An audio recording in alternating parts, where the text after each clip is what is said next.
hello everyone. සුබ දවසක් කියලා ප්‍රාර්ථනා කරනවා ඔයාලා හැමෝටම. අදත් ආව මම මගේ පොඩි වීඩියෝ එකක් අරගෙන මට ආපු පැකේජස් වලින් තව එකක් ඕපන් කරන්නයි අද මම යන්නේ. ඇත්තටම මේක පොඩි දෙයක්. මට ගත්ත දෙයක් නෙවෙයි. මගේ යාළුවෙක්ගේ දුවෙකුට ඕඩර් කරගන්න ගත්ත දෙයක්.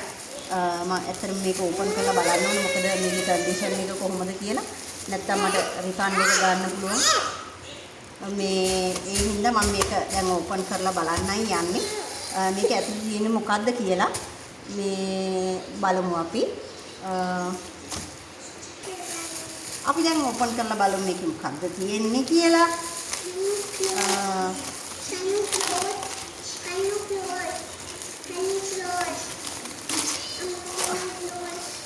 ඔන්න මේක තමයි අද මම ඔයාලට පෙන්නන්න යන්නේ.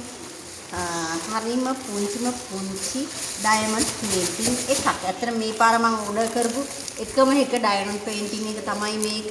මේ පාර මම ඕඩර් කරේම නෑ. ඇත්තටම දැන් මේ පාර ගොඩක්ම එක්ස්පෙන්සිව් මේ සේල් එකේ වුණත් ඩයමන්ඩ් පේන්ටිං සමහර ඒවා තියෙනවා.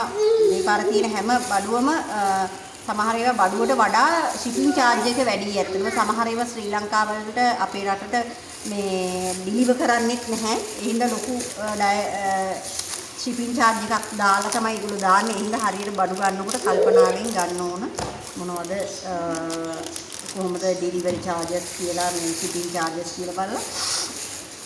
මේක ඇත්තටම ලොකු එකක් නෙවෙයි. මේක මම පොඩි දුවෙකුට ගත්ත එකක්. මේක පුංචි මේක සෙන්ටිමීටර් 30 කිව්වට මේක 25ට තමයි එන්නේ. මොකද 30 කියන්නේ මේ සම්පූර්ණ කැන්වස් එකේ සයිස් එක ඔයාලට පේනවා ඇති. පුංචි ටෝටිස් කෙනෙක් ඉන්නවා. වටට පොඩි මල් ටිකක් තියෙනවා. ඒ වගේම සීවීඩ්ස් පොඩි ඒවා තියෙනවා. හරිම ලස්සනයි ඇත්තටම. පොඩි දරුවෙකුට නිසා මම ඉස්සරෝම එයාට මේ වගේ චූටි එකක් රෙකමන්ඩ් කරේ. මොකද මේ ගොඩක් මේකේ මීටත් වඩා පොඩි එක තියෙනවා සෙන්ටිමීටර් 20යි 21. ඒක ගොඩක්ම පොඩි වැඩි ඇත්තටම. කරන් පස්සේ පික්චර් එක පැහැදිලිව එන්නේ නැහැ. මේක කරනවා නම් ටිකක් ලොකු සයිස් එකකින් ගත්තොත් තමයි ඒ පික්චර් එක හොඳට ඩීටේලින්ග්ස් හොඳට ලස්සනට පේන්නේ. දැන් මේකේ මේ සයිස් එක මම පොඩි කෙනෙක් නිසා මේ සයිස් එක යාට අරගත්තේ. මොකද මේ යාට පොඩිත් නැහැ. නෝමල් යාට කරගන්න පහසු එකක්. මම හැමතිස්සෙම කියන දෙයක් තමයි ඩයමන්ඩ් පේන්ටිං වගේ දෙයක් දරුවෙකුට පුරුදු කරොත් මොනාහරි හෑන්ඩ් වර්ක් එකක් දරුවෙකුට පුරුදු කරොත් එයා ෆෝන් එකෙන් අයින් කරගන්න පුළුවන් ඇත්තටම. මොකද ගොඩක් ළමයි දැන් ෆෝන් එකට හුරු වෙලා ඉන්නේ. ඒ නිසා යාළව එකෙන් අයින් කරගන්න එක හරිම අමාරුයි. මම හිතනවා මේ වගේ දෙයක් දරුවෙකුට හුරු කරොත් එයාගේ මනසටත් ගොඩාක් හොඳයි. එයාගේ අධ්‍යාපන කටයුතු වලටත් ගොඩාක් හොඳයි කියලා. මොකද ළමයා එක තැනකට තියාගන්න පුළුවන් මේ වගේ දෙයක් දරුවෙකුට හුරු කරොත්. ඔයාලට පේනදී ඒකේ කලර්ස් මේක තමයි පික්චර් එක. චූටි ටෝටිස් කෙනෙක් හරිම ලස්සනයි. කියුට්. කලර්ස් තියෙන 22ක්. පින්තූරේ පොඩි වුණාට කලර්ස් 22ක් තියෙනවා. ඒ කියන්නේ මේකට අවශ්‍ය කලර්ස් ටික ඔක්කොම මේකේ දීලා තියෙනවා. ඒ වගේම හැමදාම එනවා වගේ පොඩි ටූල් කිට් එක. ට්‍රේ එකයි, පෙන් එකයි, ඒ වගේම ග්ලූ එක.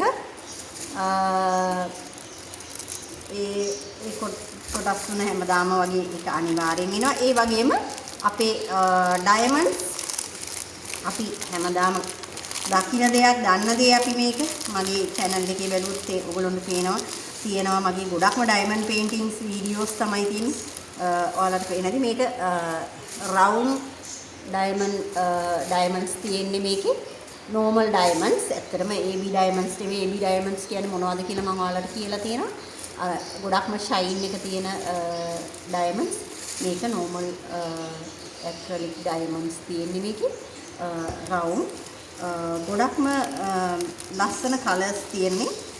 චූටි diamonds ටික.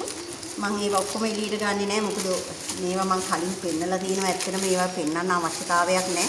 ඒ වගේම මතක තියාගන්න ඕනේ මේකේ අවශ්‍ය නම්බර්ස් ගහලා තියෙනවා. ඒ නම්බර් එකට අවශ්‍ය එක සිම්බල් එකකුත් එක්ක එන්නේ. නම්බර්ස් ගහලා තියෙනවා මොකද්ද මේක කියලා. මේ 22 පර්පල් එක. ඒ වගේ මේකේ කෝඩ් නම්බර් එක ගහලා තිනවා මේ කලර් එකේ නම්බර් එක DMC කලර්ස් වලින් තමයි මේ නම්බර්ස් එන්නේ. ඒ හින්දා මේ මේක චූටි බබළුන්ට උනත් කරගන්න හරිම ලේසි. පේනවා ඇති මේ 22 කියන්නේ U අකුර. මෙතන U මේකේ තියෙන තැන්වල මේ ඩයමන්ඩ්ස් අලවගෙන යන්නයි තියෙන්නේ. ඒවා මම ඔක්කොම කියලා දීලා තියෙනවා. හරිම පහසුයි පුංචි දරුවෙකුට උනත් තේරුම් ගන්න. මේ වගේ පුංචි දේවල් මම හිතනවා චූටි දරුවන්ට උනත් වැඩිහිටියන්ට උනත් ගර්ල්ස්ලට විතරක් නෙවෙයි බෝයිස්ලට උනත් මේ තමන්ගේ මනස සැහැල්ලු කරගන්න පුංචි මේ වගේ නිර්මාණ කටයුතු වලට හුරු කරාම ඇත්තටම ගොඩක් වටිනවා කියලා මට හිතෙනවා. ඔන්න ඔක තමයි අද මගේ අන්බොක්සිං එක. චූටි ටෝටිස් කෙනෙක් හරිම ලස්සනයි එයා. මේක ඉවර කරන් පස්සේ හරිම ලස්සනට තියේවි. මම මේක අද ඒ බබාට ගිහින් දෙන්න ඕන දුවට. ඒ නිසා තමයි අද මම ඉක්මනට මේ වීඩියෝ එක ගත්තේ. මොකද මට මේක ඕපන් කරලත් බලන්න ඕමනාව තිබුණා. මොකද මේකේ අඩුපාඩුවක් මොන හරි තියෙනවා නම් මම මේක එක්ස්ප්ලේන් ඒගොල්ලන්ට කියලා මේකේ රිෆන්ඩ් එක ගන්නවා නම් ඒ වගේ දෙයක් කරන්න ඕන නම් මේක මම බලලා ඉන්න ඕනේ. ඒකයි මම පැක් එක ඕපන් කරේ. ඔන්න ඔක තමයි අද මගේ පුංචි ඩයමන්ඩ් පේන්ටිං නිර්මාණය. මේ අවුරුද්දේ ගත්ත එකම එක. හරිම ලස්සන එකක්. බලමු ඒ දුරටත් මේක එයාත් මේකට ගොඩක් කැමති වෙයි කියලා මම හිතනවා. ඔන්න ඔක තමයි අද මගේ අන්බොක්සින් එක. ගිහිල්ලා එන්නම් ඊළඟ වීඩියෝ එකකින් හම්බෙමු. ඔයාලා හැමෝටම සුබ දවසක්.